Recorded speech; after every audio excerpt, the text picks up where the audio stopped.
ले लाया हूँ हिंदी की कॉपी। आपको इससे पता चल जाएगा कि आपको बोर्ड एग्जाम में हिंदी की कॉपी कैसे लिखनी है। आपको बिल्कुल भी गलती नहीं करनी है, वरना आपके नंबर कट जाएंगे। चलिए स्टार्ट करते हैं आपको कैसे लिखना है।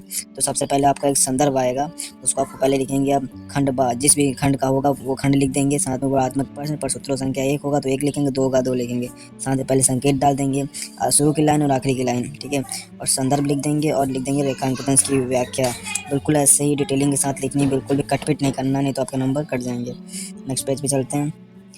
जैसे आपका संदर्भ यहाँ खत्म हो जाएगा, ठीक है। जैसे इस संदर्भ नेक्स्ट अगर आपका क्वेश्चन होता है, आपको क्वेश्चन लिख देना है और नीचे जो जगह आपको खाली बच जाती है आपको वहीं छोड़ देना है। आपको नेक्स्ट पेज से स्टार्ट करना है। और दूसरा हमारा है पद्यांश। पद्यांश आपको पद्यांश में भी सेम वही चीज़ करनी है। नीचे जगह छूट जाती है, आपको जगह खाली छोड़ देनी है। आपको उस जगह से दूसरा क्वेश्चन स्टार्ट नहीं करना है, दूसरा क्वेश्चन नेक्स्ट पेज से ही स्टार्ट होगा।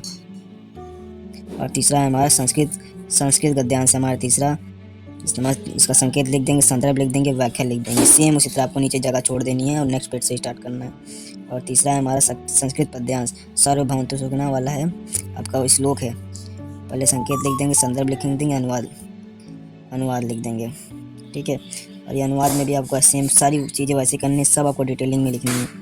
नेक्स्ट पेज पे चलते हैं। खंड काव्य है ये,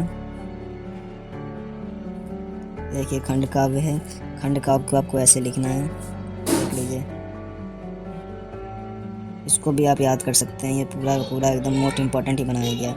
अब जयशंकर प्रसाद जी के जीवन परिचय पे चलते हैं। आपको जीवन परिचय ऐसे लिखना है, पहले प्रश्नोत्तर संख्या लिखना है, प्रश्नोत्तर संख्या 6 आपका जो भी होगा, फिर लेखक परिचय यहाँ लिख देंगे। साथ में जयशंकर प्रसाद का जयशंकर प्रसाद, पहले आपको जितनी भी डिटेल्स होगी आपको यहाँ पे लिख देना है उनका। और साथ में जीवन परिचय स्टार्ट करना है। जीवन परिचय ज़्यादा एक ही पेज का हो तो ठीक है, आपको जीवन परिचय खत्म करना है, साथ में एक रचना लिख देनी है कोई, ठीक है। आगे चलते हैं। आपको एक दूसरा जीवन कवि के जीवन परिचय पे चलते हैं। उसमें गोस्वामी तुलसीदास का आपको सेम सारी चीज़ें करनी है। इस जगह पे आपको उनकी सारी जानकारी लिख देनी है और साथ में एक रचनाएं लिख देनी है। और ये जीवन परिचय आप याद कर सकते हैं, इसको बहुत ही आसान तरीके से बनाया गया है। जीवन परिचय हो गया। नेक्स्ट पे चलते हैं। हमारा नेक्स्ट है हमारा एक श्लोक आएगा, आप इसको याद कर सकते हैं या अपनी बुक से कोई दूसरा याद करके वहाँ पे लिख सकते हैं। ये भी सबसे आसान है। बंधन मरण वापी जय वापी पराजय उत्पन्न समवीर समवीर बहुही वीरता, ये सबसे आसान है। मैंने ये लिखा था, आपको 2 नंबर इसके मिल जाएंगे। 2 क्वेश्चन आंसर है, आपको इसके 2 नंबर मिल जाएंगे। एक नंबर इन दोनों का। वीर वीरेण पूज्यते और पदेम बिन यति, इसके आपको लिख देना है, सबसे ईजी है अभी। और नेक्स्ट पे चलते हैं। आतंकवाद हमारा निबंध आ जाएगा, निबंध लिखना है।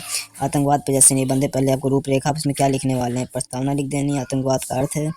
और नेक्स्ट है निबंध कम से कम 2 से 3 पेज का तो आराम से होना चाहिए। भारत में आतंकवाद का समाधान हो गया। और उपसंहार लिख देना, ये आपको जरूर लिख देना, साथ में आपको ख़त्म कर देना है उसको। तो थैंक यू दोस्तों।